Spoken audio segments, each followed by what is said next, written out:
आखिर में मैं मेहमान खुसूसी हज़रत मौलाना मुफ्ती हमज़ा साहब कासमी जो कि एक आलिम भी हैं, एक मदरसे के निगरां भी हैं, साहिब निस्बत बुज़ुर्ग भी हैं, मैं हज़रत वाला से मुल्तमिस हूँ कि अपने इल्मी व रूहानी व इरफ़ानी मवाइज़ हसना से हम तमाम के क़ुलूब को जिला बख्शें और हमारे रूह को ताज़गी बख्शें और हमारे क़ल्ब व जिगर को मुसफ़्फ़ा व मुजल्ला फ़रमाएँ। व आखिर दावाना ज़रूरी बात मुझे मुश्किल से 1-2 मिनट में करनी है, चूँकि हज़रत मुफ्ती साहब ही का आखिरी प्रोग्राम है, अब इसके बाद दुआ हो जाएगी।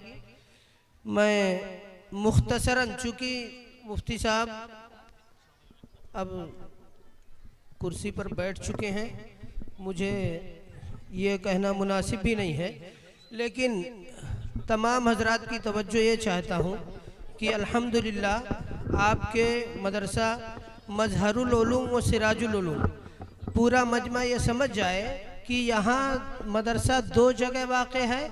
ये जहाँ हम लोग बैठे हैं ये मज़हरुल उलूम है और जहाँ हिफ्ज़ की पढ़ाई होती है ये सिराजुल उलूम है, लेकिन दोनों एक ही निज़ाम से चलता है और एक ही मदरसा है। दूसरी बात यह है कि रमज़ानुल मुबारक का जो चंदा हुआ इस साल, ये तकरीबन 12 लाख से ऊपर हुआ था। अब वो पूरी तफसील लिख कर रखी हुई है, लेकिन इतना टाइम नहीं है सुनाने का। बस मुख्तसरन मैं ये अर्ज़ कर देना चाह रहा हूँ कि सालाना जो खर्च हुआ है 24,06,675 रुपये। रमज़ान की आमदनी 12 लाख से मुतजाविज़ थी, लेकिन जो खर्च हुआ यानी बकरीद के बाद बैलेंस मदरसे में ख़त्म हो गया था। अल्हम्दुलिल्लाह आप हज़रात के ताउन से, खुसूसन इस गांव वालों के ताउन से और अहले इलाका के ताउन से अल्लाह ताला ने आज ये दिन दिखाया कि साल मुकम्मल हो गई अल्हम्दुलिल्लाह। जबकि आमदनी हुई 22 लाख यानी ये खर्च के बाद अब तक की आमदनी में बता रहा हूँ 22,57,591 रुपया, और खसारा है 1,49,084 रुपये। ये इस वक्त खसारे में है मदरसा। लेकिन हमें खुशी ये है कि जब बकरीद के बाद ही बैलेंस ख़त्म हो गया था, अल्लाह ने आज शाबान का दिन दिखाया। अल्हम्दुलिल्लाह हमारे सारे असातिज़ा, सारे मुलाजिमीन, सारे तलबा बहुत खुश हैं और बेहद खुश हैं। मुझे कुछ कहने की ज़रूरत नहीं, आप किसी भी बच्चे से किसी भी जगह मालूम कर सकते हैं कि उन्हें तालीम कैसे मिल रही है, उन्हें खाना कैसा मिल रहा है या उन्हें सहूलियात कैसे मिल रही हैं। बस हम तमाम मेहमानों का शुक्र अदा करते हैं कि आप हजरात ने हमारी अदना सी दावत पर लब्बैक कहा, आप तशरीफ़ लाए। अब तमाम हजरात से दरख्वास्त है कि तवज्जो से हज़रत का बयान सुने, दुआ होगी, फिर सिराजुल मस्जिद में नमाज होगी दोनों मस्जिदों में, उसके बाद खाने का अमल जारी होगा। खाने के ताल्लुक़ से मैं पहले भी ऐलान कर चुका हूँ, फिर ऐलान कर दे रहा हूँ, अहले लोहरसन को खाना खिलाना है, खाना नहीं है। अहले लोहरसन ये मेज़बान है, बाकी इलाके के लोग मेहमान हैं। अस्सलामु अलैकुम वरहमतुल्लाहि वबरकातुहू। नहमदुहु व नुसल्ली अला रसूलिहिल करीम, अम्मा बाद। अऊज़ु बिल्लाहि मिनश शैतानिर रजीम, बिस्मिल्लाहिर रहमानिर रहीम। कुल हुवल्लाहु अहद, अल्लाहुस समद, लम यलिद वलम यूलद वलम यकुल लहू कुफुवन अहद। सदक़ल्लाहुल अज़ीम।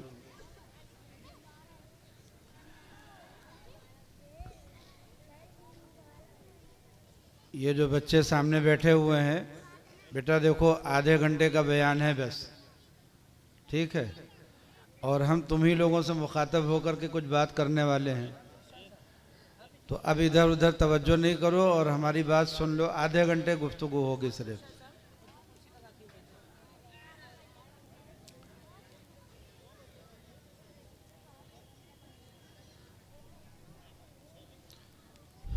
मोहतरम हज़रात, ये ख़ित्ता और ये इलाक़ा इसलिए बहुत ही अहम है कि अल्हम्दुलिल्लाह इन ख़ित्तों में ये मदरसे पूरी तरह बेदार हैं। बच्चों को बुनियादी तालीमात मकतब की और हिफ्ज़ व नाज़रे की उनके इलाक़े में मिल रही है और यहाँ तालीमी इदारे बकसरत हैं, तालीमी निज़ाम बहुत ज़्यादा है और ये नहीं कह सकते कि ज़रूरत भर के हैं, लेकिन दूसरे इलाक़ों की बनिस्बत इस ख़ित्ते में दीनी तालीम का इंतज़ाम अल्हम्दुलिल्लाह ज़्यादा है। तो इसलिए काबिल शुक्र भी है। हर मुसलमान को इस बात का शुक्र अदा करना चाहिए कि अल्लाह ताला ने उसे ऐसे इलाक़े में रखा, ऐसे ख़ित्ते में रखा। और आज मदरसे की ये कारकर्दगी सामने आई, इतने बच्चे हाफिज़ कुरान हुए और अभी जिस तरह इस मदरसे का हिसाब किताब बताया गया, इतने कम ख़र्च में इतना बड़ा निज़ाम तालीमी जारी करना आसान बात नहीं है। आम तौर पर जो सरकारी स्कूलों में टीचर होते हैं, सरकारी स्कूलों के जो मुलाज़मीन हैं, किसी की 1 लाख माहाना तनख्वाह है, किसी की 2 लाख माहाना तनख्वाह है, किसी की इससे भी ज़्यादा होती है। बेटा तुम लोग चुप रहोगे? अगर तुम लोगों को बात करनी है तो थोड़ी किनारे हो जाओ। बिल्कुल सामने बैठ कर के बातें करोगे तो हम कैसे बयान करेंगे?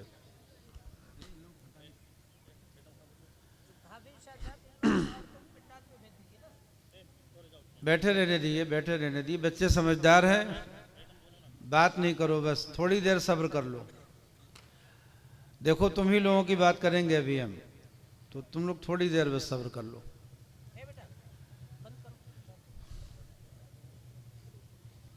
तो एक सरकारी मुलाजिम की तनख्वाह अगर 2 लाख रुपए माहाना रख लीजिए, वहाँ पे महराजगंज में एक डॉक्टर का तकर्रुर हो रहा था सरकारी अस्पताल में, 5 लाख रुपए माहाना तनख्वाह थी।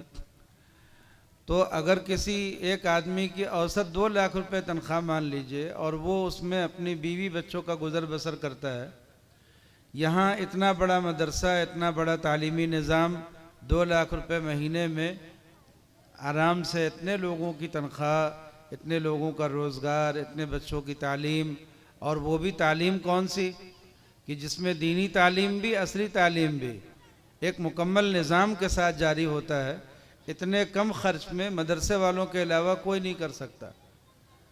दारुल उलूम देवबंद का 100 साल का जो सालाना खर्च आया, 100 साल का खर्चा वो 1 करोड़ रुपए आया हिसाब में। 1 करोड़ में दारुल उलूम देवबंद ने 100 साल अपना चलाया। कितने उलमा पैदा हुए, कितने हुफ़ाज़ पैदा हुए, कितने उलमा का रोज़गार जोड़ा, कितने लोगों को तनख्वाहें मिली, और जब 100 साल का हिसाब जोड़ा गया मालूम हुआ कि कुल 1 करोड़ रुपए खर्च हुआ। तो मदरसे वाले बहुत कम खर्च में बहुत बड़ा काम करते हैं। इनसे ज़्यादा किफ़ायती निज़ाम शायद ही दुनिया में कोई हो। जितने बच्चों को ये लोग पढ़ाते हैं, जितने असातिज़ा की तनख्वाहें जारी होती हैं, जितना बड़ा निज़ाम इनका चलता है, इसके एतबार से जो इनको ख़र्च मिलता है वो बहुत कम होता है। तो ये हज़रात बहुत मुबारकबाद के काबिल हैं कि इन्होंने इन हालात में मदरसे को बख़ैर खूबी चलाया, साल पूरा किया, और माशाअल्लाह नतीजे के तौर पर ये हुफ़ाज़ किराम हम लोगों के सामने बैठे हुए हैं। इसलिए हर एतबार से इस मदरसे की तारीफ़ करनी चाहिए, इसका अच्छा तज़किरा करना चाहिए और इसका ताउन करना चाहिए दिल खोल करके हर तरह से। आज हमने अपनी गुफ्तगू का मौजू ये चुना कि इल्म के इदारे अपने इलाक़ों में इल्म तो लोगों को दे रहे हैं, इसमें कोई शुबा नहीं है कि वो इल्म दे रहे हैं, लोगों को कुरान पाक पढ़ना सिखा रहे हैं। आज किसी भी मुसलमान मर्द या औरत के पास अगर कुरान पाक पढ़ने का, हदीस पाक को पढ़ने का, उर्दू पढ़ने का, दीनियात को जानने का इल्म है किसी के पास, तो वो इन्हीं मकातिब की बरकत है जो उन्होंने बचपन में अपने मकतब में पढ़ा।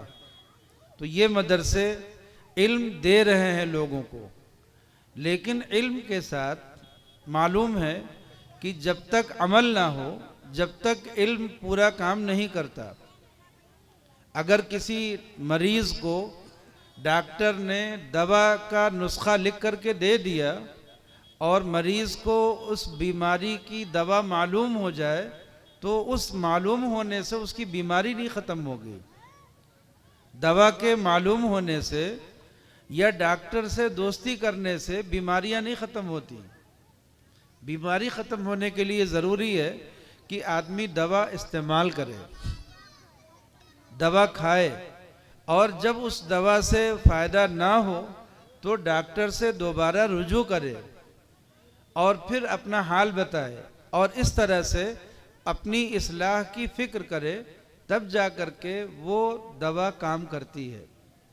वरना अगर सिर्फ दवा का इल्म लोगों को ठीक कर देता तो फिर डॉक्टरों की क्या ज़रूरत थी? डॉक्टरों की क्या ज़रूरत थी? डॉक्टर इसीलिए बिठाले जाते हैं कि मरीज़ उनके साथ वाबस्ता होकर के दवा खाएं, अपने पेट में ले जाएं, अपनी उन तदबीरों को इस्तेमाल करें जिनसे उनका मरज़ दूर हो जाए। ऐसे ही ये कुरान और सुन्नत का इल्म भी है, ये हमारे दरमियान मौजूद है। हमने कुरान और सुन्नत का इल्म हासिल किया, हमने कुरान पाक पढ़ना सीखा, लेकिन कुरान पाक की तिलावत नहीं है हमारी ज़िंदगी में, तो फिर दवा है और काम नहीं हो रहा, दवा का असर नहीं हमारे अंदर आ रहा। अगर हम कुरान पाक पढ़ना सीखने के बाद कुरान पाक की तिलावत का भी मामूल रोज़ाना बनाएं, तो फिर ये होगा कि हमने इल्म हासिल किया और उसके मुताबिक अपने उस दवा को इस्तेमाल किया। अब हमें फ़ायदा नहीं हुआ, कुरान पाक पढ़ रहे हैं मगर दिल नहीं लग रहा, कुरान पाक पढ़ रहे हैं मगर आमाल ठीक नहीं हो रहे हैं, कुरान पाक पढ़ रहे हैं मगर हालत बदल नहीं रही है। नबी करीम सल्लल्लाहु अलैहि वसल्लम से एक दुआ मनक़ूल है जिसमें आपने दुआ मांगी है कि या अल्लाह कुरान पाक को हमारे दिलों की बहार बना दीजिए। दिलों की बहार बनाने का क्या मतलब है? हमारे दिलों में रंज और गम मुख्तलिफ वजहों से बढ़ते रहते हैं। कभी रिस्क की तंगी है, कभी दूसरे के रिस्क बढ़ने को देख करके दिल में तंगी है, मुख्तलिफ वजहों से हमारे अंदर डिप्रेशन पैदा होता है, टेंशन आती है, डिप्रेशन पैदा होता है। जब दिल आदमी का गमगीन हो जाता है, उस गम के इलाज के तौर पर नबी करीम सल्लल्लाहु अलैहि वसल्लम ने दुआ मांगी कि ऐ अल्लाह कुरान पाक को हमारे दिलों की बहार बना दीजिए, यानी इसके हमारे दिल में आने के बाद हमारे दिल में खुशी आए, गम ख़त्म हो। और आपने फरमाया कि सारे गमों का इजाला करा दीजिए इसके ज़रिए, कुरान पाक के ज़रिए दिलों में बहार आ जाए, कुरान पाक के ज़रिए रंज व गम का इजाला हो जाए। आज हम में से कितने मर्द और औरत हैं, ज़रा अपने दिल का जायज़ा लेकर के देखें कि उन्होंने कुरान पाक को कब अपने दिल की खुशी का और गमों के इजाले का ज़रिया बनाने को सोचा। ये दवा है हमारे पास, लेकिन इस दवा का इस्तेमाल हम नहीं कर रहे हैं। इसी तरह से अल्लाह ताला ने कुरान पाक में फरमाया, मन अमील सालिहम मिन ज़करिन औ उन्सा, जिसने भी, जो भी मर्द या औरत नेक अमल करेगा, फलनुहयियन्नहु हयातन तय्यबा, हम उसे एक खुशगवार ज़िंदगी देंगे। और अल्लाह ताला ने ये नहीं कहा कि हम देंगे, हालांकि उनका इतना कहना भी काफ़ी है कि हम देंगे, लेकिन अल्लाह ताला ने यहाँ पे फरमाया कि हम उन्हें ज़रूर बिज़रूर, यानी उन्हें खुशगवार ज़िंदगी देंगे ही, उन्हें मिल करके रहेगी खुशगवार ज़िंदगी। तो फलनुहयियन्नहु हयातन तय्यबा, उलमा जानते हैं कि इसमें लाम ताकीद का है, नून ताकीद का है।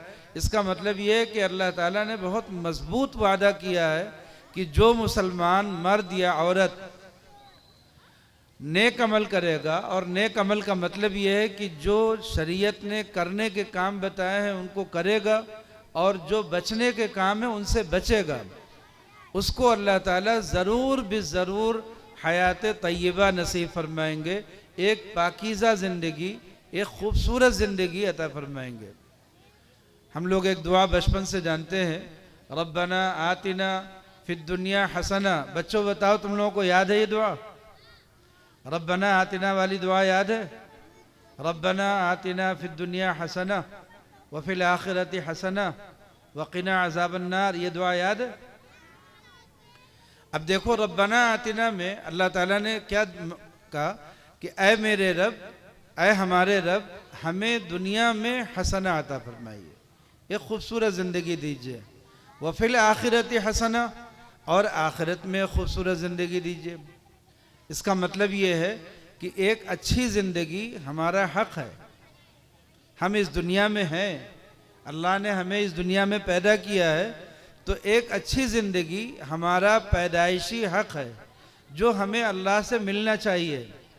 और अल्लाह ताला ने कुरान पाक में इसकी दुआ सिखाई, और अल्लाह ताला ने वादा किया कि जो भी तुम में से नेक अमल करेगा हम उसे ज़रूर हयात तय्यबा देंगे, हम उसे एक खुशगवार ज़िंदगी देंगे। ये बच्चों के बैठने का निज़ाम बिल्कुल इतने करीब नहीं करना चाहिए। दो अलग अलग तकरीरें हो रही, जितना मेरी आवाज़ बुलंद हो रही है इतनी इनका शोर बुलंद हो रहा। आप लोगों को किनारे ही बैठ जाना चाहिए। जाइए किनारे रहिए, फिर आप लोग उठिए। मैंने कहा आधा घंटा आप लोग चुप हो जाइए, मैं कुछ बात कर लूँ आप लोगों से। नहीं सुन रहे हैं आप लोग, भूल जाते हैं बैठे बैठे। इन लोगों को किनारे ही बिठा दीजिए, किनारे कर दीजिए। जाइए किनारे बैठ जाइए।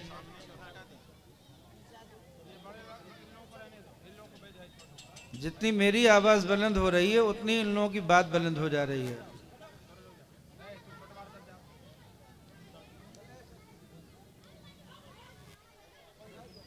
अच्छा, अब आराम से बैठ जाइए। जो लोग बैठे हैं आराम से बैठ जाएं। बच्चियां चली जाएं, लेकिन जो लोग बात कर रहे थे वो उठ जाए।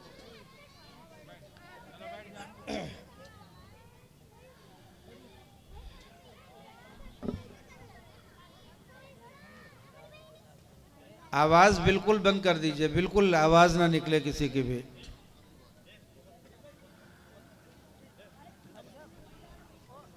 तो मेरे भाइयों, इस गांव में मेरी हाज़िरी शायद ये पहली बार है। अच्छा, मस्जिद की बुनियाद में भी एक मरतबा हाज़िरी हो चुकी है, लेकिन ये जो थोड़ी देर की मेरी हाज़िरी है, इसे मैं चाह रहा हूँ कि मेरे लिए भी नफ़ा बख्श हो जाए और आपके लिए भी नफ़ा बख्श हो जाए। एक बात कहना चाह रहा हूँ, वो बात पूरी हो जाए, वक्त ज़्यादा नहीं है। कुरान पाक को अपनी ज़िंदगी में इस तरह ले आना है, इतना ज़्यादा ले आना है कि वो हमारे दिलों की बहार बन जाए। ये नबी करीम सल्लल्लाहु अलैहि वसल्लम की दुआ थी। कुरान पाक आप पर ही नाजिल हुआ, लेकिन इसके बावजूद आप ये दुआ मांगते थे कि ऐ अल्लाह, कुरान पाक को हमारे दिलों की बहार बना दीजिए और हमारे रंज व गम और हुज़्न व अलम के ज़ायल होने का ज़रिया बना दीजिए। ये कुरान पाक हमारे दिलों की बहार कैसे बनेगा? क्या घर में रखे रहने से, या बचपन में मकतब में उस्ताद से पढ़ लेने से, या कुरान पाक को आज अपनी ज़िंदगियों से जोड़ने से? क्या करना पड़ेगा हमें? मेरे भाइयों, कुरान पाक को अल्लाह ने नाजिल किया इसलिए ताकि हम इस रस्सी को, अल्लाह के इस कलाम को, इस रस्सी को मजबूती से पकड़ लें और इसके ज़रिए अल्लाह ताला हमें फ़र्श से उठा करके अर्श पे ले जाए। लेकिन हमने कुरान पाक को छोड़ दिया। आज कुरान पाक हमारे घरों में भी नहीं होंगे, या अगर घर में होंगे तो वो हमारी तिलावत में नहीं है, हमारी तिलावत में नहीं है। रोज़ाना कुरान पाक की कितनी तिलावत होनी चाहिए? बुज़ुर्गों ने नसीहत की है कि एक हाफिज़ कुरान रोज़ाना 3 पारे पढ़े और एक गैर हाफिज़ कुरान रोज़ाना 1 पारे की तिलावत करे। क्या 1 पारे की तिलावत हमारी ज़िंदगी में है? हज़रत हाजी इमदादुल्लाह साहब रहमतुल्लाह अलैह ने जो रोज़ाना के मामूलात मुकर्रर किए हैं अपने मुरीदीन के लिए, उसमें उन्होंने लिखा है कि फ़ज्र के बाद सूरह यासीन पढ़ लो। सूरह यासीन, एक सूरह यासीन पढ़ने पर कम अज़ कम 50,000 नेकी कम अज़ कम है, ज़्यादा की कोई हद नहीं है। 50,000 नेकी। सूरह यासीन पढ़ने पर नबी करीम सल्लल्लाहु अलैहि वसल्लम का इरशाद है कि जो शख्स सुबह में सूरह यासीन की तिलावत करेगा, शाम तक अल्लाह ताला उसके काम आसान करेंगे, दिन भर के कामों में आसानी पैदा फरमाएंगे। हज़रत मुहय्यिस्सुन्ना हज़रत मौलाना शाह अबरारुल हक़ साहब नव्वरल्लाहु मरक़दहू फरमाते थे कि मेरे फूफा साहब एक करीबी मुल्क के, पड़ोसी मुल्क के बहुत ऊंचे ओहदे पर जाकर के रिटायर हुए और काफ़ी ऊंची तालीम उन्होंने पाई दुनियावी एतबार से भी। वो ये कहते थे कि जब मैं 12 साल का था तो मेरे वालिद साहब ने मुझे एक नसीहत की। उन्होंने कहा कि बेटे सूरह यासीन रोज़ाना पढ़ लिया करो, नागा नहीं करो इसको। तो उन्होंने कहा कि मैं 12 साल का था, मैंने अपने वालिद की इस नसीहत को गिरा बांध लिया, सूरह यासीन याद कर लिया, मैं रोज़ाना पढ़ लेता था। स्कूल की पढ़ाई करते थे, दर्जा बदर्जा आगे बढ़ते गए, फारिग हुए, नौकरी मिली, नौकरी में प्रमोशन मिला, तरक्की मिली, मिलती गई। उन्होंने ख़ुद बताया कि मैंने अपनी ज़िंदगी में कभी प्रमोशन के लिए सिफारिश नहीं की, न कराई, खुद ब खुद मिलता चला गया। ये नबी करीम सल्लल्लाहु अलैहि वसल्लम की बात है, कोई उस पर यकीन तो करे। आज हम मुसलमान हैं, सब दुनिया वालों की बातों पे यकीन करते हैं, अल्लाह के नबी की बात पे यकीन नहीं करते। सूरह यासीन कोई आदमी अपनी ज़िंदगी में शामिल करे और अल्लाह से उम्मीद बांधे और मायूस ना हो, फिर कोशिश करता रहे, देखो कैसे कामयाबी कदम चूमती है। जो आप इरादा करते हो, जो आप सोचते हो, अल्लाह ताला कैसे उसको पूरा कराते हैं। लेकिन आप सूरह यासीन को अपनी ज़िंदगी में ले तो आओ, मामूल तो बनाओ इसका। हज़रत हाजी इमदादुल्लाह साहब नव्वरल्लाहु मरक़दहू ने लिखा है कि फज्र की नमाज के बाद सूरह यासीन, ज़ोहर की नमाज के बाद सूरह फतह, असर की नमाज के बाद सूरह नबा, मगरिब की नमाज के बाद सूरह वाक़िया और इशा की नमाज के बाद सूरह मुल्क और सूरह अलिफ लाम मीम सजदा, ये सूरतें रोज़ाना अपने मामूल में ले आना चाहिए। नबी करीम सल्लल्लाहु अलैहि वसल्लम ने फरमाया कि कुरान पाक में एक सूरत है 30 आयतों की, ये अपने पढ़ने वाले की सिफारिश करेगी क़यामत के दिन। वो सूरह मुल्क है।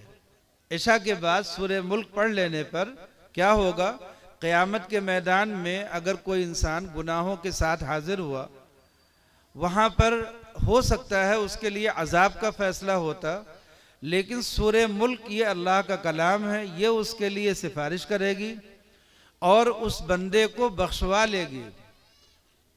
इसलिए कि अल्लाह के कलाम की सिफारिश टाली नहीं जा सकती। अल्लाह ताला अपने ही कलाम की, अपनी ही सिफत की सिफारिश कैसे टालेंगे। तो सूरह मुल्क का मामूल बनाना चाहिए, सूरह अलिफ लाम मीम सजदा को अपने मामूल में लाना चाहिए। मैंने बात शुरू यहीं से की थी कि हमने इल्म हासिल करने के जो इदारे हैं वहाँ से इल्म हासिल किया, लेकिन उस इल्म को अपने अंदर नहीं ला रहे हैं, तो नतीजा क्या होगा, दवाएं हैं मगर बीमारियां नहीं जा रही हैं। आज हम तिलावत कुरान पाक का एहतमाम करें और हमारा डिप्रेशन ख़त्म ना हो, हमारा ये एंजाइटी का मरज़ ख़त्म ना हो, तो फिर बताएं। लेकिन हम कुरान पाक की तिलावत नहीं करते, अल्लाह से अपना रिश्ता नहीं जोड़ते, नेक आमाल का एहतमाम नहीं करते, गुनाहों से बचने की कोशिश नहीं करते। हज़रत वाला हरदोई नव्वरल्लाहु मरक़दहू फरमाते थे कि हम लोग जहर खा रहे हैं, कहते थे कि एक एक गुनाह जहर है और हम लोग जहर खा रहे हैं, फिर उम्मीद करते हैं अल्लाह से कि वो हमको सेहत दे देगा। जहर जब तक खा रहे हैं तो सेहत की क्या उम्मीद है। इसलिए फरमाते थे कि गुनाह छोड़ो, गुनाह को तर्क करो, फिर अपनी दुआओं के नतीजे देखो। बहुत से लोग जाते थे हरदोई, जाकर के कहते थे कि हज़रत मेरे घर में तंगी है, रिस्क में तंगी है, कारोबार में तंगी है, बंदिश है। हज़रत उनको एक पर्चा देते थे, दाफ़िउज़ ज़ीक़ के नाम से एक पर्चा देते थे कि इस पर्चे के मुताबिक अपनी ज़िंदगी गुजारो। उस पर्चे में ये बात लिखी होती थी कि अपने घर में कोई गुनाह खुल्लम खुल्ला अगर हो रहा हो उसको बंद करो। एक होता है बंदे का गुनाह करना छुप करके, ऐसा गुनाह जिसमें बंदा चाहता है कि उस गुनाह की किसी को खबर ना हो और वो अल्लाह से माफ़ी मांगता है, बंदों से शर्मिंदा होता है। और एक गुनाह होता है जो खुल्लम खुल्ला किया जाता है, जैसे टेलीविज़न पर जो भी गुनाह के मनाजिर आते हैं उनको खुल्लम खुल्ला माँ बाप भाई बहन बेटी सब एक साथ देखते हैं, ये खुल्लम खुल्ला गुनाह है। ऐसे ही झूठ बोलना, ऐसे ही नाचना, ऐसे ही गाना, ऐसे ही शराब पीना, बहुत से गुनाह ऐसे हैं जिनके बारे में कहा, उलमा ने बयान किया है कि ये जहरी गुनाह है जो दिखा करके किए जाते हैं। दिखा करके जो भी गुनाह किए जाएंगे इनके असरात कई गुना ज़्यादा मुज़िर होते हैं, और जो गुनाह छुपा करके किए जाते हैं वो भी गुनाह नुकसानदेह हैं। लेकिन आदमी जब छुपा करके करता है इसका मतलब है कि वो अल्लाह से डर रहा, बंदों से डर रहा, अपनी उसको हया है, शर्म है। लेकिन जिस गुनाह को आदमी खुल्लम खुल्ला करता है इसका मतलब बेहया हो चुका है, उसको डर ही नहीं है किसी बात का। इसीलिए गुनाह को छोड़ना, तो हजरत ने उस पर्चे में लिखा कि देखो तुम्हारे घर में कोई गुनाह खुल्लम खुल्ला तो नहीं हो रहा। बेपर्दगी, औरतों की बेपर्दगी, ये भी खुल्लम खुल्ला गुनाह में आता है। अगर कोई औरत बेपर्दा घूम रही है, कोई लड़की बालिग होने के बाद बेपर्दा है, तो ये भी खुल्लम खुल्ला वाले गुनाह में है। शराब पीना ये भी खुल्लम खुल्ला गुनाह में आता है। तो बहुत से गुनाह हैं जो जहरी गुनाह कहलाते हैं। ऐसे गुनाहों की नहूसत ये होती है कि अल्लाह ताला उस घर पर रिस्क का दरवाज़ा बंद कर देते हैं। झूठ के बारे में लोग जानते हैं कि झूठ बोलने से आदमी की रोज़ी तंग होती है। ज़िना के बारे में हदीस शरीफ में है कि जिस मुआशरे में ज़िना आम होता है उस मुआशरे में बच्चे बकसरत मरते हैं, मौतें बढ़ जाती हैं और रिस्क में तंगी कर दी जाती है। इसी तरह से बहुत से गुनाहों पर बहुत सी सजाएं वारिद हैं, हदीस में साफ साफ उनका बयान है। तो अगर हम इल्म हासिल कर रहे हैं इन मदरसों से और हमने कुरान पाक पढ़ लिया, हमने हदीस पाक पढ़ ली, लेकिन ये क्या पढ़ना काफ़ी है सेहत के लिए, या इसके मुताबिक अपने आप को ढालना भी ज़रूरी है? गुनाह का सिलसिला अपने मोहल्ले में, अपने गांव में बंद करना भी ज़रूरी है। आज आप देखिए हमारे पड़ोस में एक मुसलमान के घर में शादी हो, उस शादी में कितनी रस्में गलत की जाती हैं, शरीयत के ख़िलाफ़ होती हैं, बाज़ रस्में गुनाह होती हैं और वो गुनाह खुल्लम खुल्ला होता है और सब लोग मिल करके करते हैं, सब लोग मिल करके करते हैं उस गुनाह को। तो ये जब तक हम लोग इन गुनाहों को पहचानेंगे नहीं, उन गुनाहों की फहरिस्त नहीं बनाएंगे और अपने ज़िंदगी से, अपने घर से उन गुनाहों को बाहर नहीं करेंगे, उस वक्त तक हमें हयात तय्यबा नसीब नहीं हो सकती। हयात तय्यबा जिसका अल्लाह ने वादा किया है, ज़रूर बिस ज़रूर हयात तय्यबा मिलेगी अगर कोई तुम में से नेक अमल करेगा। नेक अमल में बुज़ुर्गों ने लिखा है कि गुनाहों से बचना भी और जो शरीयत के अहकाम हैं उनको पूरा करना भी। अल्लाह ताला हम सब लोगों को इस बात की तौफीक दे कि अभी मैंने आप हजरात के सामने जो बात कही है कि इल्म को अपनी ज़िंदगी में उतारेंगे जब तक नहीं, जब तक हमें इस इल्म का पूरा पूरा फ़ायदा नहीं होगा, तो हम लोग मिल करके कोई ऐसा निज़ाम बनाए जिसमें इस इल्म को अपने अंदर उतारने की कोई तरतीब हो। आप ही के पड़ोस का एक वाक़या है, बस ये वाक़या सुना करके मेरी बात पूरी होगी। आप ही के पड़ोस का एक वाक़या है कि एक तंजीम कायम हुई कि हम लोग गांव में जितने मुसलमान हैं सब घरों में राब्ता करेंगे और उनसे गुजारिश करेंगे कि शादी ब्याह की रस्में हम लोग छोड़ दें और शादी ब्याह को सादे अंदाज में, बग़ैर जहेज़ के और बग़ैर बड़ी लंबी चौड़ी दावत के, बग़ैर ख़र्चे के हम लोग सादे अंदाज में कर लें। गांव के जो आम मुसलमान थे उन्होंने उन उलमा का साथ दिया। उन्होंने कहा कि बिल्कुल हम तैयार हैं इस बात के लिए कि हम लोग शादी करेंगे इज्तिमाई तौर पर, जो अमीर लोग हैं वो भी करें और जो गरीब हैं वो भी करें, इसमें सबका भला है। सब लोग तैयार हो गए। गुजरात के बाज़ इलाक़ों में मुझे इत्तला मिली है कि वहाँ पर इसकी बड़ी पासदारी होती है। वहाँ पर कोई आदमी अपनी शादी में ख़र्चा कर ही नहीं सकता। शादी में एक सालन के अलावा दूसरा सालन नहीं कर सकता, बस रोटी और एक सालन जो भी करना हो। इस तरह की हमको इत्तला मिली कि 2 तरह के खाने से ज़्यादा तीसरे किस्म नहीं आ सकती उसमें। तो गरीबों के लिए, अमीरों के लिए, सबके लिए आसान हो गए, सब लोग बराबर हो गए शादी करने में। तो यहाँ भी एक तहरीक चली कि हम लोग सुन्नत को ज़िंदा करें और शादी ब्याह को सादा करें, कम से कम खर्च में करें। फिर उस तहरीक को चलाने वाले लोगों ने 4-5 गांव को जोड़ लिया, 8-10 गांवों से बात कर ली, प्रधानों से मिले, बात की। लेकिन उसी इलाके में एक आलिम साहब थे। अब वो आलिम साहब कैसे होंगे आप अंदाज़ा कीजिए। वो एक आलिम साहब थे, उन्होंने कहा मैं तो अपनी लड़की की शादी में खर्चा करूंगा, जहेज दूंगा, कोई मुझे मना करे, कोई मुझे रोक ले। उन्होंने खुल्लम खुल्ला उस तंजीम की मुखालफत की और लोगों को मना किया कि इसकी कोई ज़रूरत नहीं है, मैं करूंगा। अब अवाम बेचारे जो पहले उन जमात के साथ देने वाले थे, इन आलिम साहब की बात सुन करके आपस में इंतशार पैदा हो गया। तो ये एक बड़ी ख़राबी की बात है कि हम में से कोई आदमी इस्लाह का इरादा करे और दूसरा आदमी हम ही में से उस इस्लाह को बिगाड़ने के काम पे लग जाए।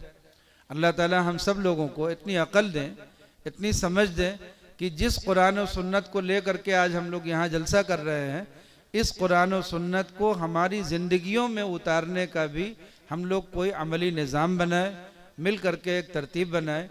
अल्लाह ताला हम सब लोगों को तौफ़ीक़ दें। व आखिरु दावाना अनिल हम्दुलिल्लाहि रब्बिल आलमीन। जी ठीक है। असल में 2 बज गए हैं ना, तो दुआ हो जाए ताकि लोग नमाज की तैयारी कर सकें। इनाम तो इनका रखा भी हुआ है, लोगों ने मजमे ने देख भी लिया है। तो मेरा मशवरा ये है कि दुआ हो जाए। दुआ हो रही है। दुआ के बाद मकतब के बच्चे और ये हिफ़ाज़ कुरान बैठे रहेंगे।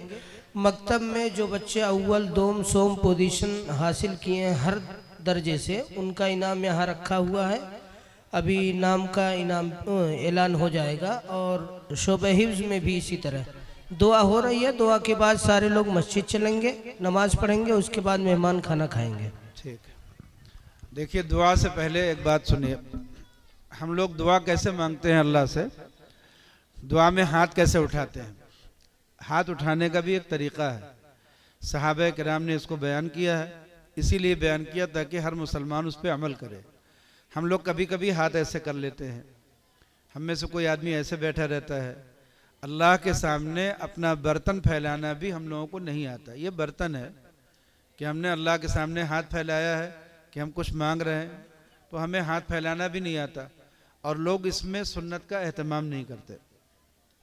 क्या करना होगा? दोनों हाथों को सीने तक उठाना है, ऐसे नहीं करना, नीचे नहीं रख, सीने तक ऐसे उठाइए और दोनों हाथों के दरमियान थोड़ा फासला रखिए।